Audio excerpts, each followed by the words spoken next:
Termasuk yang berikut ini adalah Allah punya nama Al-Qadir, Al-Qadir, dan Al-Muqtadir. Mana dalilnya? Kita lihat dalilnya dulu, karena tidak boleh menamakan, menyematkan nama untuk Allah, ini nama Allah tanpa ada dalil, nggak boleh. Itu pelanggaran besar. Wa antaqulu 'ala Allahi ma la ta'lamun, masuk dalam kecaman ayat ini, berbicara tentang Allah tanpa ilmu.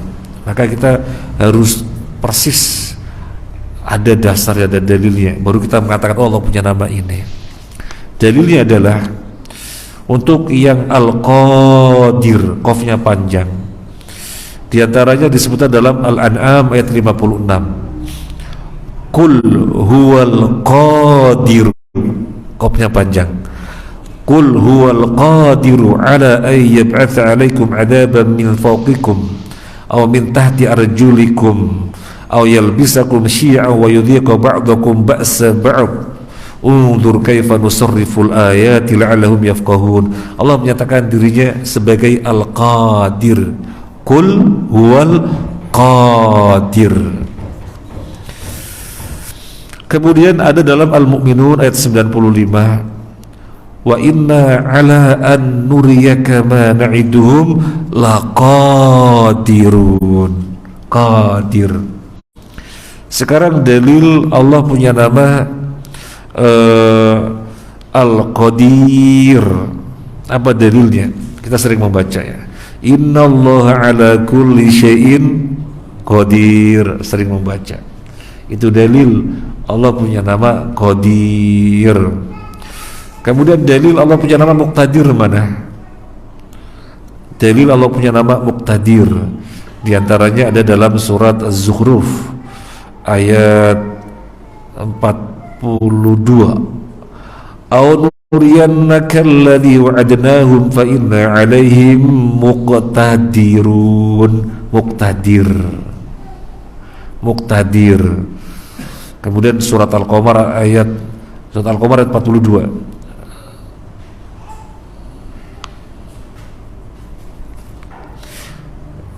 Barangkali salah nulis ayatnya. Yang berikutnya Al-Qamar. Kadzabu bi ayatina kulliha fa akhadnahum akhdha azizim muqtadir. Kemudian yang tadi kita bacakan Al-Qamar ayat 55. Innal muttaqina fi jannatin wa dahar fi maq'adi sidqin 'inda malikim muqtadir. Jadi sudah jelas dalilnya. Qadir, Muqtadir. Dalilnya sudah jelas. Ketiganya adalah nama Allah. Sekarang kita lihat sisi bahasa sebelum memahami ketiga nama ini sebagai nama Allah. Dari sisi bahasa, ketiga nama ini berasal dari akar kata yang sama, yaitu qadara.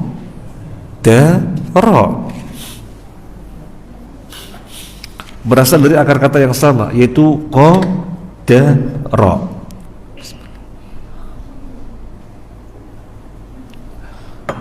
Nah, qadara 3 huruf. Ketika nukila ala wazni fa'il, atau dalam bahasa kita ketika dia berpola fa'il, maka menjadi qadir. Qadara menjadi qadir. Ketika nukila ala wazni fa'il, ketika berpola fa'il, maka qadara menjadi qadir. Nah, belajar sorof nyambung. Ketika qadara nukila ala wazni mufta'il, ifta'ala yafta'ilu ifti'alan mufta'alan fahuwa mufta'ilun. Qadara nukila ala wazni mufta'ilun menjadi muqtadir. Jadi ketiganya berasal dari akar kata yang sama. Baik.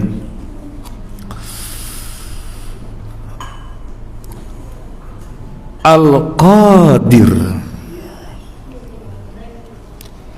Al-Qadir dan Al-Qadir berasal dari wazan yang berasal dari masdar yang sama. Kalau tadi kan beda ya. Kalau Malik masdarnya mulkun, kalau Malik masdarnya milkun. Jadi merajai dan memiliki. Untuk Qadir dan Qadir masdarnya sama. Keduanya bermakna kudroh, kekuasaan. Jadi baik Qadir sama Qadir masdarnya sama, yaitu kudroh, bermakna kekuasaan. Tinggal satu lagi, Muqtadir. Kalau Qadir sudah bermakna kudroh, kekuasaan. Sama persis maknanya, kekuasaan. Tapi ini ada bedanya. Kalau tidak ada bedanya, ngapain dibedakan Qadir? Meskipun masdarnya sama, kekuasaan, tapi ada bedanya. Sekarang Muqtadir. Muqtadir menunjukkan takdir, artinya penetapan kadar. Kan kita dalam bab takdir, segala sesuatu Allah tetapkan, terlalu tetapan kadarnya maksudnya. Jadi Al-Muqtadir menunjukkan takdir, bahwasanya Allah menetapkan kadar. Allah menetapkan kadar. Ini makna Muqtadir. Baik, sudah jelas sisi bahasa. Kalau sisi bahasa sudah jelas, sekarang kita lanjutkan memahami apa ketiga nama ini sebagai nama Allah. Yang pertama, Qadir. Maksudnya Allah adalah zat yang pada dirinya terdapat kekuasaan segala sesuatu. Allah adalah zat yang pada dirinya terdapat kekuasaan segala sesuatu. Itu Qadir. Kalau Qadir maksudnya adalah Allah dengan kekuasaan yang ada pada dirinya atas segala sesuatu, maka dia berbuat apapun sekehendaknya. Ada bedanya apa enggak? Saya ulangi lagi. Kalau Al-Qadir, Allah zat yang pada dirinya terdapat kekuasaan segala sesuatu. Kalau Qadir, Allah dengan kekuasaan yang ada pada dirinya terhadap segala sesuatu, dia berbuat sekehendaknya. Bedanya di mana? Bedanya Qadir adalah implementasinya. Qadir adalah implementasinya. Ini bedanya antara Qadir dan Qadir.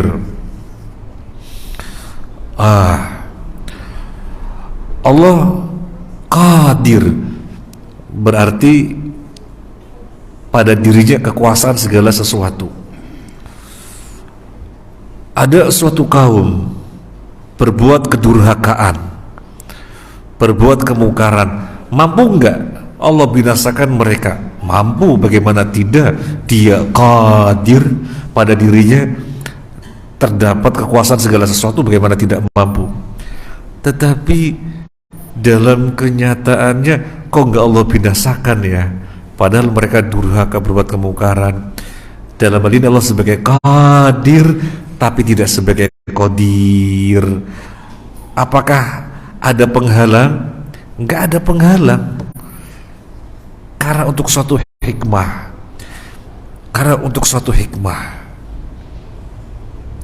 Kaumnya Nabi Lut berbuat durhaka, Allah mampu membinasakan mereka? Ya mampu dong, dia Qadir. Dan Allah nyata-nyata binasakan mereka. Qadir, sebagai Qadir dan sebagai Qadir. Untuk kaumnya Nabi Yunus berbuat kemungkaran luar biasa sampai Nabi Yunus itu meninggalkan kaumnya. Ya akhirnya Allah tegur, dilempar ke laut, dimakan ikan paus, udah dikembalikan lagi kepada kaumnya. Kaumnya itu ditimpakan azab oleh Allah, tapi kemudian azabnya diangkat. Dan cuma kaumnya Nabi Yunus saja, nggak ada kaum Nabi pun yang diazab terus azabnya diangkat, nggak ada, kecuali Nabi Yunus saja, kaumnya Nabi Yunus saja. Falaula kanat qaryatun amanat fanafaha imanuha illa qauma yunusa lamma amanu kasyafna anhum adzabal khizi fil hayatid dunya wa matta'nahum ila hin. Jadi azab sudah ditimpakan tetapi Allah cabut sehingga dia dibiarkan dengan kenikmatan sampai suatu waktu tertentu. Gak ada, para ahli tafsir mengatakan gak ada kecuali kaumnya Nabi Yunus saja yang diazab dan dicabut lagi. Loh, apa Allah tidak mampu? Gimana Allah tidak mampu? Allah qadir, memiliki kekuasaan atas segala sesuatu. Bagaimana tidak mampu? Lah itu tidak menimpakan azab, dicabut untuk suatu hikmah. Tapi nggak ada ulama tafsir yang menjelaskan hikmahnya apa, nggak ada. Untuk suatu hikmah, Allahu a'lam. Untuk suatu hikmah, Allahu a'lam. Jadi Allah sebagai qadir saja di sini, tidak sebagai qadir untuk satu hikmah. Lain dengan kita. Misalnya saya ini kan badannya gede, misalnya otot kawat balung besi kuat sekali, ada anak kecil ngeledek, anak umur 5 tahun ngeledek, kurang ajar ini anak. Mampu nggak saya mukul biar jatuh? Ya sangat mampu, berarti saya qadir, saya punya kemampuan mukul jatuh bisa. Begitu mau saya pukul, ingat, waduh ini anaknya preman, waduh kacau dah, berabe nanti. Nah, anaknya preman, kalau saya pukul, waduh, berbeda. Berarti saya hanya qadir dan tidak qadir, karena hanya punya kemampuan, kekuasaan, tapi untuk implementasi lemah. Kalau Allah ketika tidak mengimplementasikan, bukan karena ada penghalang yang melemahkannya, tidak, tapi untuk suatu hikmah.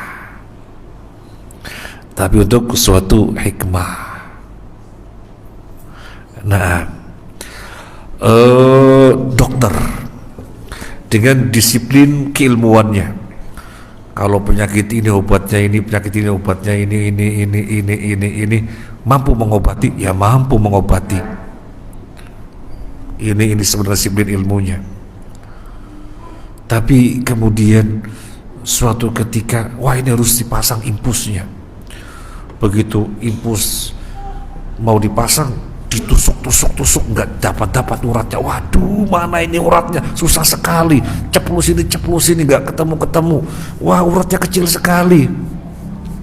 Saya ngasih contoh semacam ini soalnya pengalaman sampai lama sekali nggak dapat, akhirnya nyerah. Ya anak saya yang akhirnya wafat itu, rahimahullah.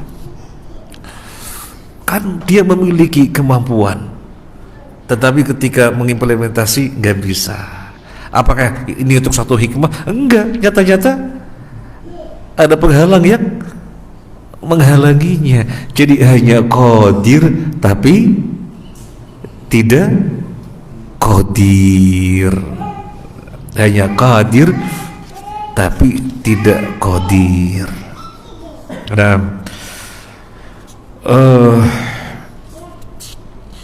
ada nggak manusia yang qadir dan qadir? Ada, ya, tapi tidak mutlak sehingga bisa dikatakan Tuhan. Orang dengan kecanggihan teknologinya bangun jembatan di atas laut, Saya sendiri sampai sekarang nggak nyambung gitu ya. Gimana bikin jembatan di atas laut Suramadu misalnya gitu. Sampai sekarang saya nggak nyambung ya, karena memang nggak tahu ya, nggak nyambung. Kan dalam sekali, gimana bikin ininya gitu ya, nggak nyambung sampai sekarang. Tapi kenyataannya terwujud.